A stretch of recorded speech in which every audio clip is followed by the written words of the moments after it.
Patuloy naman pong sinusuri ng mga Filipino-Canadian kung sino nga ba sa mga partido ang may magandang plano sa immigration.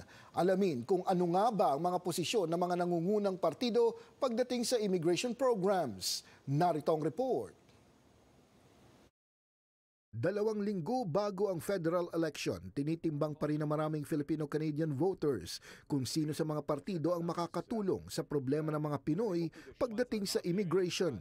Ayon sa Filipino-Canadian political observer na si Lito Velasco, na publisher din ng The Alberta Chronicle, di kailang maraming mga Pilipino ang naapektuhan ng mga paghihigpit na ginawa ng Trudeau government nitong nakaraang taon, partikular sa mga Pilipinong international students, caregiver applicants, turista at temporary foreign workers. We are an open country, but not everyone can come to this country. Nagbenta na ng kalabaw doon dahil sa pangako na magkakaroon sila ng oportunidad na makapagtrabaho rito, ng oportunidad na magkaroon ng employer.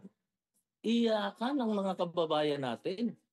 Oo, yung iba siyempre, iyakan din yung nag-sponsor sa kanila na kamag-anakan nila. Bakit? Nag-umambag sila sa ginastos ng mga taong yun. Di ba? Umambag sila, tumaya sila, tapos biglang, oops! Bakit biglang parang ihip ng hangin ay ganito na lamang ang gagawin ng ating gobyerno? Ayon naman sa Philippine lawyer at political and community organizer sa Alberta na si Bernard Gregorio, kapansin-pansin na ngayong halalan, hindi gaanong pinag-uusapan ng mga partido sa kanilang mga kampanya ang tungkol sa immigration. The Liberal Party does not speak much about this immigration. Medyo low-key ang kanilang discussion dyan.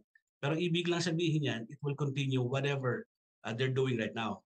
But hindi nila sinasabi na they're going to cut drastically the numbers of immigrants coming into Canada. So in other words, titingnan mo, maghihigpit sila pero i-allow pa rin nila ang pagpasok ng mga immigrants. No? The other party is actually espousing a very drastic change when it comes to immigration policies. Talagang magbabawas, magpapauwi. Yan medyo masakit yan pagdating sa damdamin ng mga Pilipino. Marami kasi pumunta rito, bit-bit yung pangarap pero hindi sigurado yung status. Ayon sa campaign website ng Liberal Party, ito ang kanilang mga prioridad sakaling mahalal muli sa Ottawa.